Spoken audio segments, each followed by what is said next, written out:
동대문구 휘경동에 42평형이나 되는 대형 평수 아파트가 5억대에 진행 중입니다. 무려 2번이나 유찰되어서 정말 저렴하게 진행 중인데요. 오늘도 역시나 권리 분석부터 얼마를 쓰면 되는지까지 전부 다 말씀드려 보도록 하겠습니다. 여러분들의 시간을 10배 더 가치 있게. 안녕하세요, 경매 이의사입니다. 오늘은 동대문구 휘경동 쪽에 정말 저렴한 아파트 물건이 나왔는데 정말 흔치 않은 흐른 물건이었습니다. 이 물건 같은 경우에는 제가 네프콘에 경매 추천 물건 서비스를 운영을 하고 있죠. 그래서 원래 80%의 입찰을 들어가라 라고 했던 물건이요. 80%면은 6억 8천이었거든요. 이때 꼭 입찰을 들어갔었어야 되는 물건이었습니다. 왜냐면 지금 시세가 8억이 훨씬 넘거든요. 그래서 이때 들어갔으면은 최소 1억 3천 정도 시세 차익을 보고 입주를 할 수가 있는 물건인데 이게 떨어졌더라고요. 그래서 지금 5억대에 진행되고 있는데 한번 자세하게 보도록 하겠습니다. 이 물건은 동대문구 휘경동에 위치해 있고 12층 물건으로 층수도 무척이나 좋습니다. 감정가 8억 6천에서 최저가 5억 5천에 진행되고 있고 건물 면적 115제곱미터 42평형 대형 평수에 해당되는 아파트 물건이고요. 총 층수는 24층이고 24층 중에 12층이니까 층수도 무척이나 양호한 것으로 보여지고요. 보존연식은 2000년식으로 약간 구축에 해당되는 아파트 물건입니다. 다음으로 사진을 한번 보실 텐데요. 경매 물건 같은 경우에는 여기에 해당되는 아파트 물건으로 되어 있고 뷰가 무척이나 좋을 것 같아요. 일조량이 바로 딱 하고 들어오는 것으로 확인이 되고요. 그리고 그 이후의 사진이고 이 물건인 것 같아 보이네요. 일조량이 정말 좋죠. 이따가 항공뷰를 한번 확인을 해볼 거고요.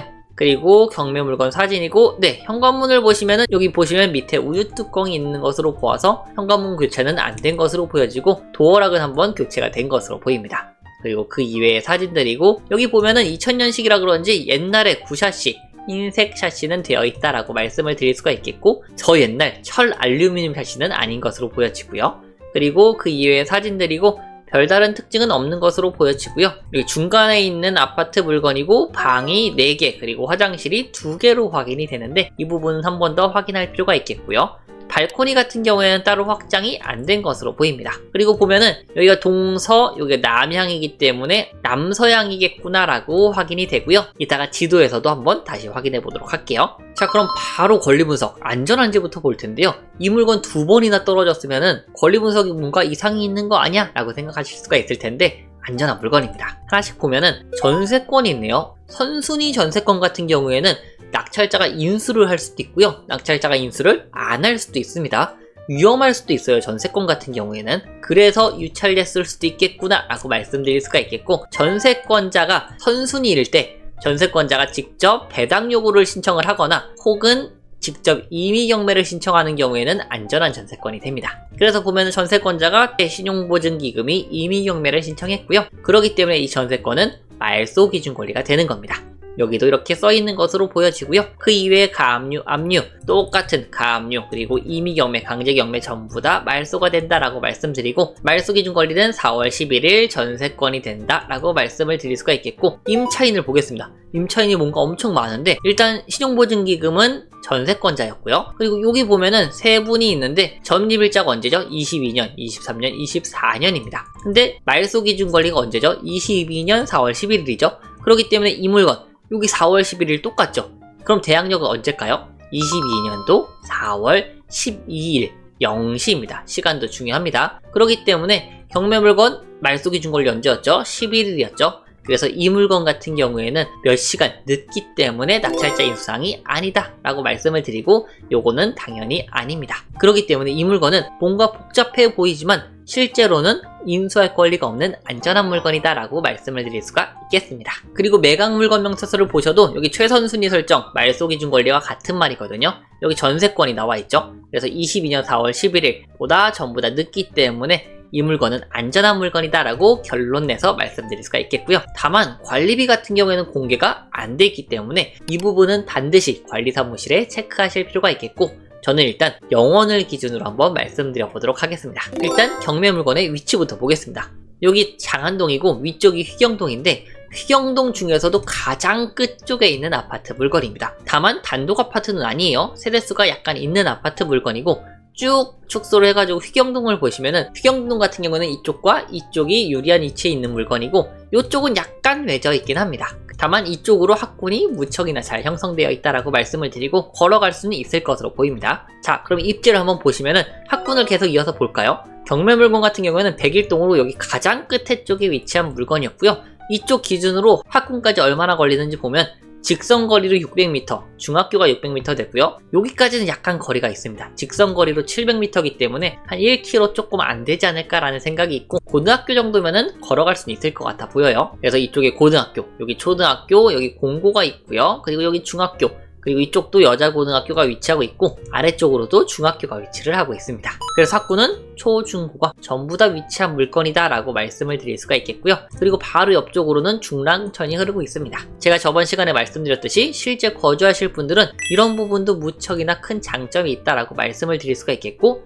그리고 경매물건 같은 경우에는 또 하나의 장점이 있었죠. 뷰가 무척이나 좋을 것으로 예상이 되는데요. 여기 보면은 중랑천이 잘 갖춰져 있는데, 경매물건 같은 경우는 여기 맨 끝쪽 물건이었습니다. 여기까지가 이렇게 해서 이쪽으로 휘경동이고요. 이쪽으로 장안동입니다. 그래서 여기 끝에 쪽에 있는 물건인데 뷰가 무척이나 좋네요. 보면은 중랑천이 전부 다 보이고, 이쪽으로도 지금 다 빌라 단지거든요. 이쪽이 아마 7호선이가 이렇게 지나갈 겁니다. 그래서 7호선 있는 데까지 전부 다 뷰가 다 트여있는 물건이다 라고 말씀드릴 수가 있겠고, 쭉 뷰가 다 나있기 때문에 이런 부분에 대해서 충분히 장점이 있는 아파트 물건입니다. 다만 아쉬운 점은 여기 없다는 거예요. 보면은 이쪽 아파트 물건이면 더 축소를 해볼까요? 쭉 축소를 해보면은 여기 아까 말씀드린 7호선이 다니고 있고요. 이쪽 기준으로 여기까지 회기역이 가 있고요. 그리고 여기 더 아래쪽으로 장안동 밑에 쪽으로 장안평이 위치하고 있어가지고 도보로는 이동이 어려운 물건입니다.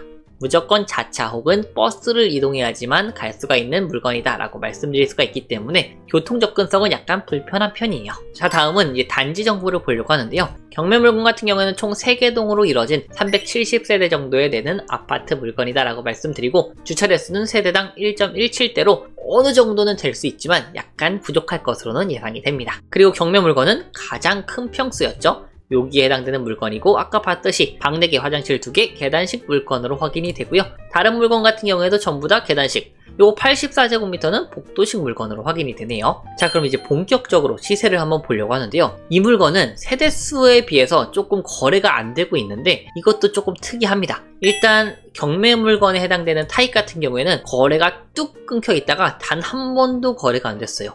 그러다가 이번에서야, 올해 와서야 딱 한 번 거래가 됐습니다. 21년도가 마지막이었던 거예요.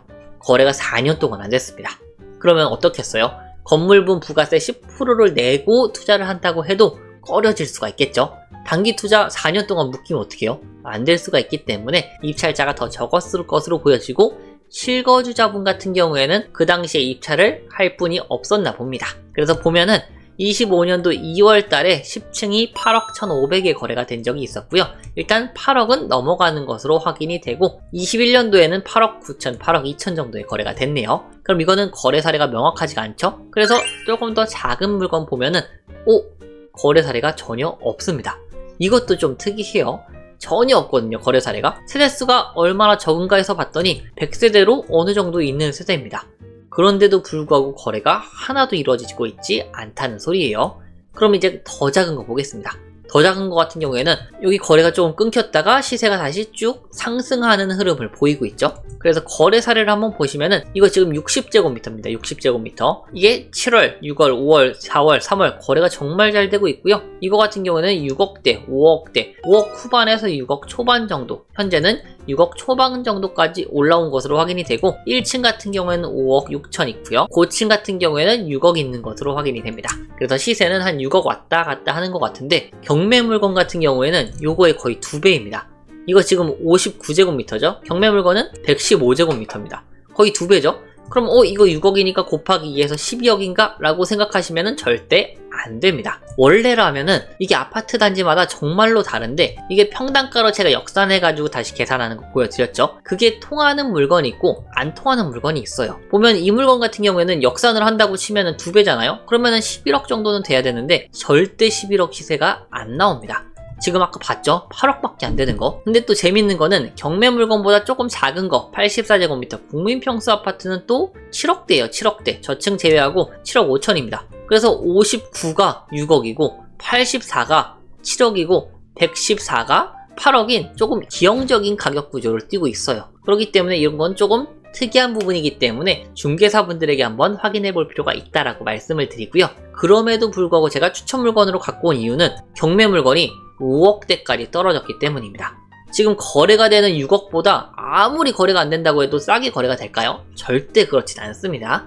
지금 이 물건 같은 경우에는 6억대에 거래가 되고 있기 때문에 8억대 정도면 충분히 거래가 될 수 있을 것으로 예상이 되는 물건이기 때문에 제가 추천 물건으로 갖고 온 거고요. 그 전회차인 6억 8천일 때도 그래서 충분히 들어갈 가치가 있었다라고 말씀을 드리는 거예요. 자, 그러면은 경매 물건 호가를 한번 볼까요? 아까 8억 1천에 거래가 된 게 하나 있었고, 지금 저층 제외하고 중층 기준으로 한번 보겠습니다. 저층 다 제외하고요. 중층 기준으로는 8억 5천에 나와 있는 것으로 보여지고요. 금매구 로얄동이라고 써 있는 것으로 확인이 됩니다. 그래서 시세는 8억에서 8억 초반 정도 되겠다라고 예상이 되고요. 저는 약간 보수적으로 8억 정도를 잡고 말씀드려 보도록 하겠습니다. 그럼 시세를 8억으로 봤을 때도 충분히 지금 들어갈 만한 금액이죠. 6억 8천이었을 때도 최소 1억 2천 정도 차이가 났습니다. 근데 지금은 한 번 더 떨어졌기 때문에 대략적으로 2억 5천만 원 정도 시세 차이가 나고 있는 상태다 라고 말씀을 드리고, 그렇기 때문에 경매는 확실히 타이밍이 중요합니다. 이거는 정말 흔치 않은 흘러간 물건이었어요. 자, 그럼 이제 마지막 경매 유의사의 추천 입찰가를 말씀드리려고 하는데요. 시세 8억을 기준으로 관리비 0원을 기준으로 봤을 때 추천드리는 입찰 가격은 7억입니다. 전 최저가보다 1200만 원 정도 높여서 쓴 금액인데요. 이 정도를 쓰시면 그래도 괜찮은 가격이지 않을까라는 생각이 있고요. 조금 보수적으로 보실 분들은 6억 8천 전 최저가와 근접하게 써보시는 것도 방법이 되지 않을까 싶고요. 그래서 이 물건 관심이 있으시다면 25년 8월 26일 화요일날 북부지방법원에서 진행하니까 참고하시면 좋을 것 같고요. 오늘 내용도 좋으셨다면 좋아요와 구독, 알람 설정까지 같이 부탁드립니다. 다음 시간에도 또 무척이나 알찬 물건이 준비되어 있거든요. 구독과 알람 설정 눌러놓으시고 바로 확인해 보시길 바랍니다. 감사합니다.